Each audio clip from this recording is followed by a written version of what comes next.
News.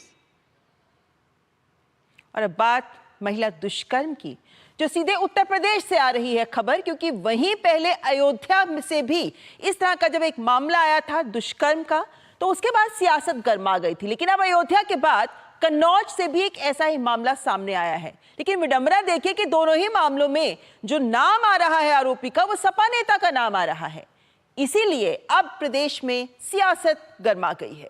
Bhajpa जाहिर है Samajwadi party पर हमलावर है, लेकिन इसलिए ही नहीं कि समाजवादी नेता का नाम सामने आ रहा है, बल्कि इस बात को लेकर भी कि जो समाजवादी नेता हैं उनके जिस तरीके के बयान दिए जा रहे हैं, वो बयान उनकी संवेदनहीनता को दर्शाते हैं। और इसी संवेदनहीनता पर भाजपा हमलावर है, ये कहते हुए कि यह समाजवादी पार्टी का चरित्र दिखाता है। अयोध्या में नाबालिग बच्ची से सपा नेता मोईद खान के दुष्कर्म मामले पर सियासत थमी भी नहीं थी कि कन्नौज में एक और सपा नेता नवाब सिंह की काली करतूत पर यूपी से लेकर दिल्ली तक सियासत गरमा गई है। कन्नौज में कभी अखिलेश यादव और डिंपल यादव के सबसे खास रहे नवाब सिंह यादव रेप की कोशिश के आरोप में अब जेल में हैं और बीजेपी इस मामले को लेकर समाजवादी पार्टी पर हमलावर है। बीजेपी प्रवक्ता सुधांशु त्रिवेदी ने अखिलेश यादव के साथ राहुल गांधी पर भी निशाना साधा और कहा कि यूपी में दो लड़कों के साथी गलती नहीं बल्कि अपराध कर रहे हैं। जो चुनाव के समय कहते थे दो लड़के, उन लड़कों के साथ के जो लोग हैं वो गलती नहीं अपराध कर रहे हैं। और जब से ये दो लड़कों की ताकत बढ़ी है, तब से अपराधियों की हिम्मत और हिमाकत भी उसी अनुपात में बढ़ती हुई नजर आ रही है।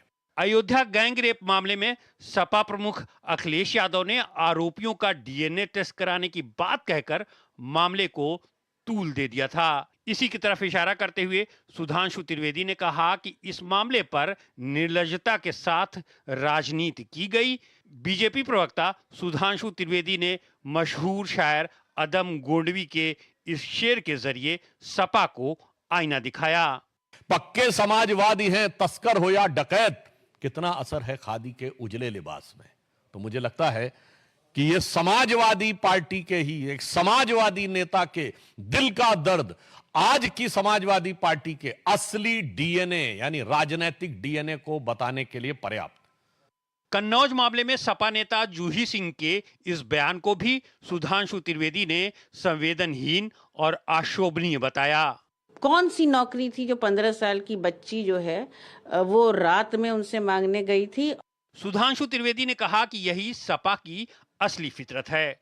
उत्तर प्रदेश के उप मुख्यमंत्री केशव प्रसाद मौर्य ने कहा कि समाजवादी पार्टी का मतलब ही अपराध और भ्रष्टाचार है। सपा पर निशाना साधते हुए केंद्रीय मंत्री और आरएलडी प्रमुख जयंत चौधरी ने कहा कि ऐसे अपराधियों का बचाव नहीं किया जाना चाहिए। सपा का मतलब अपराध, भ्रष्टाचार आदि आदि जितने भी कुकर्म होते हैं वो सब सपा के साथ जुड़े हैं। इससे पहले भी जो घटना हुई थी उसमें भी बयान उचित नहीं था कि डीएनए टेस्ट कराओ और ये कराओ। एक तरह से बचाव नहीं होना चाहिए इन चीज़ों में, पार्टी से ऊपर उठना चाहिए।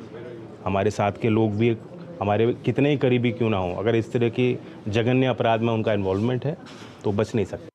वहीं महिलाओं के खिलाफ अपराध के इन मामलों में योगी सरकार तेजी से कार्रवाई करती नजर आ रही है। कन्नौज में नाबालिग बच्ची से दुष्कर्म के प्रयास के आरोप में सपा नेता नवाब सिंह को तुरंत गिरफ्तार कर लिया गया और उसके खिलाफ जांच की जा रही है। वहीं अयोध्या में नाबालिग लड़की के साथ दुष्कर्म के मामले में मुख्य आरोपी सपा नेता मोईद खान के खिलाफ भी सख्त कार्रवाई की गई। गिरफ्तारी के अलावा मोईद खान की संपत्ति पर बुलडोजर चला और बेकरी सील कर दी गई। साथ ही पीड़ितों को मुआवजा भी दिया गया। राजेश राज और निशांत सौरभ के साथ ब्यूरो रिपोर्ट, डीडी न्यूज।